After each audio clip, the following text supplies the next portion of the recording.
آپ نے سنا ہوگا حضور نے سورہ رحمان کے بارے میں فرمایا ہے، سورۃ الرحمن عروس القرآن. یہ سورہ رحمان جو ہے یہ قرآن کی دلہن ہے. جیسے دلہن کو آپ خوشنما لباس پہناتے ہیں، آراستہ پیراستہ اس کو گہنے اور اس کو زیور پہناتے ہیں، تو جس طریقے سے سجاتے ہیں آپ دلہن کو، اللہ تعالیٰ نے ایک سورت قرآن مجید میں یہ ایسی رکھی ہے سورہ رحمان کہ اسے خوب سجایا ہے.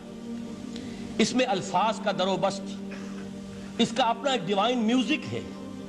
وہ تو اللہ تعالیٰ قراء جو ہے خاص طور پر مصر کے قراء، اللہ تعالیٰ ان پر رحمت نازل فرمائے، ان کی خطاؤں سے درگزر کرے. جس طرح قرآن کے انٹرنسک میوزک کو انہوں نے واضح کیا ہے. واقعہ یہ ہے کہ اگر یہ لوگ نہ ہوتے، شیخ عبد الباسط محمد عبد الصمد، شیخ محمود خلیل الحصری، یہ لوگ کہ جنہوں نے قرآن کے اس غنا، میوزک، یہ لفظ جو ہے آپ حیران نہ ہو کہ میں یہ کوئی شاید توہین کر رہا ہوں قرآن کی، حضور نے یہ لفظ استعمال کیا ہے. تغنو، اس قرآن کو اچھی سے اچھی خوشلہانی کے ساتھ پڑھو. من لم یتغن بالقرآن فلیس منا، جو قرآن کو بہتر سے بہتر انداز میں، اچھی سے اچھی آواز میں، خوشلہانی کے ساتھ پڑھنے کی کوشش نہیں کرتا، وہ ہم میں سے نہیں ہے. بلکہ ایک مرتبہ حضور رات کے وقت آپ گشت پر تھے اپنے ساتھیوں کے حالات معلوم کرنے کے لیے. حضرت ابو موسیٰ اشعری رضی اللہ تعالیٰ عنہ ایک صحابی ہیں، ان کے گھر کے پاس سے گزر ہوا، وہ رات کو تہجد پڑھ رہے تھے، کھڑے ہوئے کیف کے عالم میں قرآن تلاوت کر رہے ہیں. حضور کو بہت پسند آئی ان کی قرات، کافی دیر تک وہاں کھڑے سنتے رہے. اب انہیں کیا پتا کون سن رہا ہے. بالکل اسی طرح سمجھ لیجئے ایک بات یاد آئی ہے، حضور فرماتے ہیں کہ جس طرح کان لگا کر اللہ قرآن کو سنتا ہے، کسی چیز کو نہیں سنتا. ہمیں نظر نہیں آتا نا، ہمیں معلوم نہیں ہے. ہم قرآن پڑھ رہے ہیں تو سننے والا کون ہے؟ سب سے زیادہ کان لگا کر خود اللہ. یہاں اس لیے مجھے یاد آیا کہ ابو موسیٰ اشعری کو کیا پتا تھا کہ کون سن رہا ہے. وہ اپنی کیفیت میں نماز میں تہجد میں قرآن کی تلاوت کر رہے تھے، اور ظاہر بات ہے ان کے گھر ایکڑوں میں بنے ہوئے نہیں تھے، ایک ایک کمرہ، ایک ایک کوئی حجرہ، ایسے ہی تو گھر تھے نا صحابہ کے. لہذا حضور پاس سے گزرے، آواز آئی، کافی دیر سنتے رہے. اس کے بعد آپ تشریف لے گئے، صبح فجر میں ملاقات ہوئی تو حضور نے تحسین کے انداز میں فرمایا، یا ابا موسیٰ انک قد اوتیت مزمارا من مزامیر آل داؤد. اے ابو موسیٰ، تمہیں تو آل داؤد کے سازوں میں سے ایک ساز اللہ نے عطا فرما دیا ہے.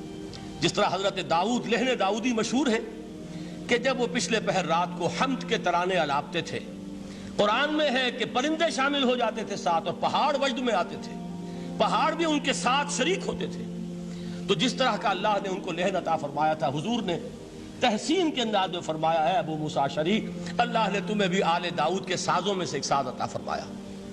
بہرحال قرآن مجید کا جو یہ میوزک ہے، قرآن کے الفاظ کا جو حسن ہے، جہاں تک حسن معنوی ہے وہ تو ہر لفظ میں ہے، لیکن یہ حسن ظاہری، حسن صوتی، حسن لفظی، یہ اپنے کلائمیکس پر آپ کو نظر آئے گا سورہ رحمان میں.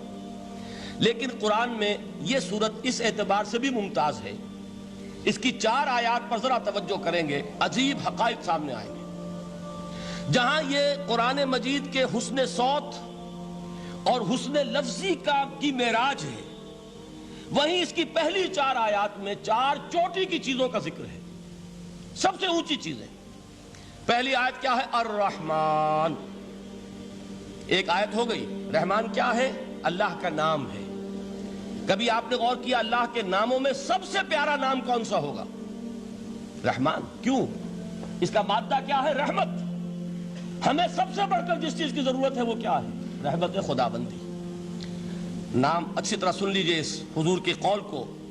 حضور فرماتے کوئی شخص جنت میں مجرد اپنے عمل کی بنیاد پر داخل نہیں ہو سکے گا جب تک کہ رحمت خداوندی دستگیری نہ کرے. کسی صحابی نے بڑی ہمت اور جرأت کا ثبوت دیا کہ پوچھ لیا، کیا حضور آپ بھی؟ جب آپ نے فرمایا کوئی شخص داخل نہیں ہو سکتا جنت میں محض اپنے عمل کی بنیاد پر جب تک کہ رحمت خداوندی جو ہے وہ دستگیری نہ فرمائے. پوچھا گیا کیا آپ بھی؟ آپ نے فرمایا ہاں میں بھی. آپ انداز کیجئے کہ اگر محمد الرسول اللہ بھی رحمت خداوندی کے ضرورت مند ہوں تو تاب دیگراں چے رسد، ہماری تو سب سے بڑی ضرورت رحمت خداوندی ہے. اب یہ رحمت جو ہے قرآن مجید میں اللہ تعالیٰ کی یہ شان 2 الفاظ کے ذریعے سے آتی ہے، رحیم اور رحمان. اور کوئی مادہ نہیں ہے جس سے 2 نام بنتے ہوں اللہ کے. لیکن یہ مادہ ہے واحد رحمت کا کہ جس سے رحمان بھی ہے رحیم بھی ہے۔ رحیم صفت مشبہ ہے، رحمت دائم ہو جائے گی، مستقل ہوگی تو رحیم کہیں گے، اور رحمان اس میں رحمت کی ہے وہ شان ہے کہ جیسے ٹھاٹھے مارتا ہوا سمندر ہو، ہیجان کی کیفیت، طوفانی کیفیت، رحمت خداوندی کا طوفانی جوش، وہ ہے رحمان۔ آپ تو رہتے اس علاقے میں ہیں، آپ کو معلوم ہے عرب اگر بھوکا مرا جا رہا ہو تو کیا کہے گا؟ انا جوعان۔ پیاسا مرا جا رہا ہو انا عطشان۔ بہت غضبناک ہوگا غضبان، غضبان آصفہ قرآن میں آیا ہے، بہت غضبناک۔ رحمان جس کی رحمت جو ہے جوش میں ہے، ٹھاٹھے مارتے ہوئے سمندر کے مانند۔ تو یہ اللہ تعالیٰ کے ناموں میں سب سے پیارا نام۔ اب آگے چلیے، الرحمن علم القرآن، رحمان نے قرآن سکھایا۔ رحمت خداوندی کا سب سے بڑا مظہر، رحمان کی رحمانیت کا سب سے بڑا مظہر قرآن ہے۔ ان میں جو منطقی ربط ہے اس کو سمجھتے جائیے۔ اچھا آپ یہ سوچئے، جو علم بھی انسان کو حاصل ہوا وہ کس نے دیا؟ اللہ نے۔ سائنس کا علم کس نے دیا؟ اللہ نے۔ علم آدم الاسماء کلہا، وہ علم الاسماء جو حضرت آدم کو دے دیا گیا تھا ازل میں، یہ اسی کا ظہور ہے، یہ اسی کی ایکسفولیشن ہے جو ہو رہی ہے اور ہوتی رہے گی ابھی۔ اور دوسرے علم ہے وہ کس نے دیے؟ اللہ نے دیے۔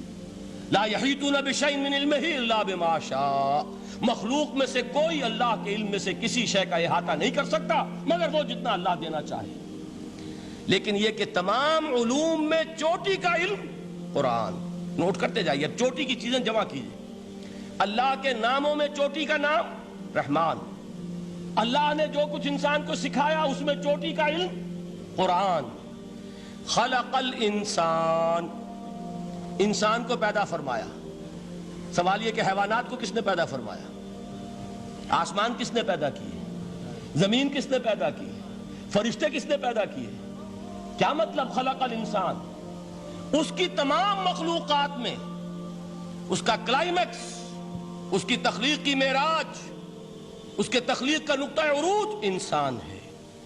یہ ہے کہ جو مسجود ملائک بنا ہے۔ وَلَقَدْ كَرَّمْنَا بَنِي آدَمَ وَحَمَلْنَاهُمْ فِي الْبَرِّ وَالْبَحْرِ وَرَزَقْنَاهُمْ مِنَ الطَّيِّبَاتِ وَفَضَّلْنَاهُمْ عَلَى كَثِيرٍ مِّمَّنْ خَلَقْنَا تَفْضِيلًا۔